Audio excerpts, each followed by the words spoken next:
न सतो विद्यते भावो ना भावो विद्यते सतः उभयोरपि दृष्टो अन्तः अनयो तत्त्वदर्शिभिः। जब सत्य और असत की बात आती है तो हमारे ध्यान में यह आता है कि इस शब्द से हमारा परिचय सर्वप्रथम परिवार, मित्र मंडली, व्यवसायिक बंधुओं के बीच होता है। कई बार ऐसा अनुभव आता है कि हम सत्य कह रहे हैं लेकिन लोग मानने को तैयार नहीं होते। कभी कभी हम जानते हैं कि हम असत्य के साथ हैं लेकिन लोग सहजता से उसे सत्य के रूप में स्वीकार कर लेते हैं। कई बार ऐसा भी होता है कि लोग स्वतः की अवधारणा के अनुसार किसी व्यक्ति विशेष के प्रति अपना मत निश्चित कर लेते हैं। हम भारतीयों का ऐसा विश्वास है कि सत्य परेशान जरूर होता है लेकिन पराजित नहीं होता। इस सत्य और असत्य का खेल व्यक्तिगत, सामाजिक, राष्ट्रीय तथा अंतर्राष्ट्रीय स्तर पर अनेक रूपों में खेला जाता है। यदि हम राजनीतिक पार्टियों की बात करें तो हम देखते हैं कि वे एक दूसरे के ऊपर आरोप प्रत्यारोप करते रहते हैं। उनका एक ही उद्देश्य होता है, सत्ता की प्राप्ति। उसकी प्राप्ति हेतु वे अपने अपने ढंग से अपने बुद्धि विवेक द्वारा निर्मित सत्य असत्य को समाज के समक्ष रखते हैं और सामान्य मनुष्य अपने स्वभाव के अनुरूप उस मानव निर्मित सत्य और असत्य को स्वीकार कर लेता है, उससे जुड़ जाता है। आज के युग में इस सत्य और असत्य के खेल में अगर कोई बड़ा नाम आता है तो वह है हमारे पत्रकार बंधुओं का। उनका काम ही है सत्य को समाज के सामने लाना। लेकिन क्या वे सामने लाने में सफल होते हैं? वे भी अपने व्यवसायिक लाभ के कारण सत्य को बनाते और बिगाड़ते हैं। वैसे आज भी कुछ महान पत्रकार जरूर हैं जो अपनी शक्ति और निस्वार्थ बुद्धि से अपने कर्तव्य कर्म का निर्वाह कर रहे हैं। विज्ञान भी प्रकृति के वास्तविक सत्य और उसके तत्वों की खोज में लगा है। उसका उद्देश्य अच्छा और बुरा दोनों है। उसने अनेक मानव निर्मित पाखंडों, झूठों, आडंबरों का पर्दाफाश किया है और अनेक नए सत्यों को प्रतिपादित भी किया है। पश्चिम के दार्शनिकों ने सत्य और असत्य को समझने के लिए विशेष रूप से 3 सिद्धांत प्रतिपादित किए हैं जिन्हें हम करेस्पॉन्डेंस थियरी, कोहेरेंस थियरी तथा प्रिग्मेटिव थियरी के रूप में जानते हैं। महान दार्शनिक सुकरात ने कहा था कि truth is virtue, a pretty good life is a devotion of truth. सत्य को समर्पित जिंदगी ही अच्छी जिंदगी है। एरिस्टोटल ने कहा, जो है वह नहीं है, जो नहीं है वह है, यह झूठ है। इस तरह से वास्तविकता के साथ अकेले का संबंध निर्धारण ही सत्य एवं असत्य है। भारत के महान राजनैतिक विचारक महात्मा गांधी ने सत्य और असत्य के आधार पर आजादी की लड़ाई लड़ी। उन्होंने सत्याग्रह आंदोलन चलाया। उनका कहना था, ट्रूथ इज सोल फोर्स, सत्य ही आत्मा की शक्ति है।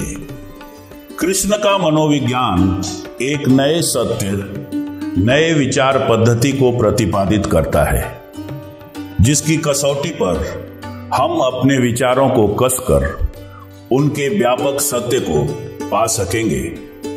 कृष्ण कहते हैं, असत का अस्तित्व नहीं है और सत्य का अभाव नहीं है। यह ज्ञानी पुरुषों द्वारा देखा गया है। क्या है सत्य और क्या है असत्य, इसको जानना ही ज्ञान है और इसे ही प्रज्ञा कहते हैं। हम अपने जीवन की ऊर्जा किस दिशा में प्रवाहित करें यह हमें मालूम नहीं होता। हमें हमारे प्रयत्नों की सही दिशा मालूम नहीं होती। क्या करणीय है और क्या अकरणीय, किसे हाँ कहें और किसे ना कहें, हम नहीं जानते। इस हाँ और ना के बीच एक लंबी रेखा खींचना ही जीवन की सबसे बड़ी उपलब्धि है। क्या है वास्तविक और क्या है अनवास्तविक? What is real and what is unreal? इसे जानने के लिए हमें असत और सत्य के भेद को जानना होगा। हमें स्वप्न और यथार्थ को जानना होगा। साथ ही साथ इसके लिए हमें नॉन एग्जिस्टेंस, अनअस्तित्व को भी जानना होगा। इस ब्रह्मांड में जो अनअस्तित्व है वह तो हो ही नहीं सकता। अतः जो एग्जिस्ट हो रहा है वह ही सत और असत हो सकता है। इसलिए असत, सत और नॉन एग्जिस्टेंस, अनअस्तित्व के बीच की एक अवस्था है। उदाहरणार्थ, हम रात को सोते समय स्वप्न देखते हैं। स्वप्न में हंसते हैं, रोते हैं, डरते हैं, घबराते हैं, जीतते हैं तो कभी हारते हैं, कभी कभी घबराहट के कारण जाग जाते हैं। उसका प्रभाव हमारे शरीर पर होता है, दिखाई पड़ता है। अभी अभी हम उस परिस्थितियों से गुजरे हैं, परंतु जब आंख खुलती है तो कहते हैं स्वप्न था। स्वप्न के आगे पीछे जागना है। स्वप्न निद्रा के बीच की एक अवस्था है। स्वप्न असत है। असत वह है जो न होते हुए भी होने का भ्रम देता है। स्वप्न का अपना एक अस्तित्व है, उसका एक परिणाम है, लेकिन जागने के बाद उसका अस्तित्व समाप्त हो जाता है। स्वप्न असत है और वह सत और अनअस्तित्व के बीच की एक अवस्था है।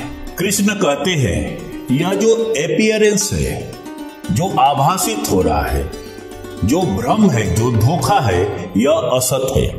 इस संसार को जो असत कहा, इसका मतलब यह नहीं कि संसार नहीं है।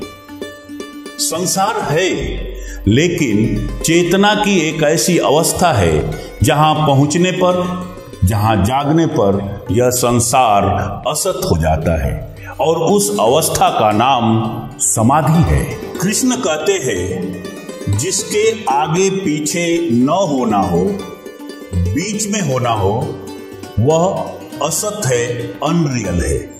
जो नहीं था, आज है और फिर नहीं होगा, जिसके आगे और पीछे न होने की खाई है, वह असत है। सत वह है जो था, है और रहेगा, जिसका कभी अभाव नहीं होता, वही सत है। सत भूत, वर्तमान और भविष्य तीनों का ही अस्तित्व है, वह सदा सर्वदा है। अतः असत भी सत्य का ही एक अनवास्तविक रूप है। समुद्र की लहरें उठती हैं, फिर गिरती हैं, उसमें झाग, फोम का निर्माण होता है। वह सफेद कलर का दिखाई पड़ता है।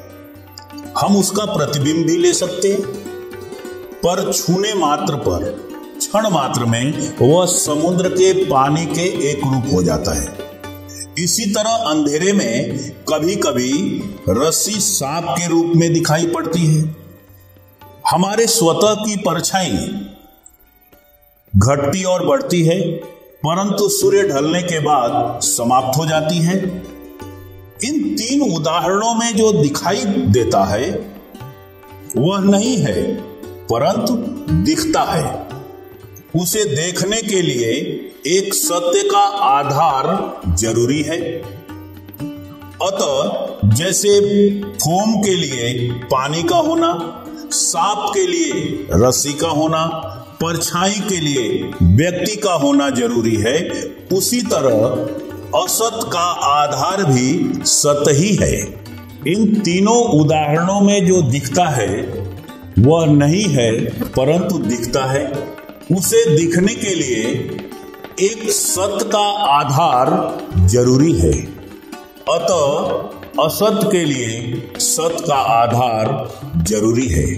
इस तरह असत सत्य की ही एक झलक है जो क्षणिक है। असत समय के दायरे के अंतर्गत है। किनारे में सत खड़ा होगा और समय में पैदा होगा असत। समय के दर्पण पर on the mirror of time जो प्रतिफलन बनता है वह असत है और सत समय के पार है।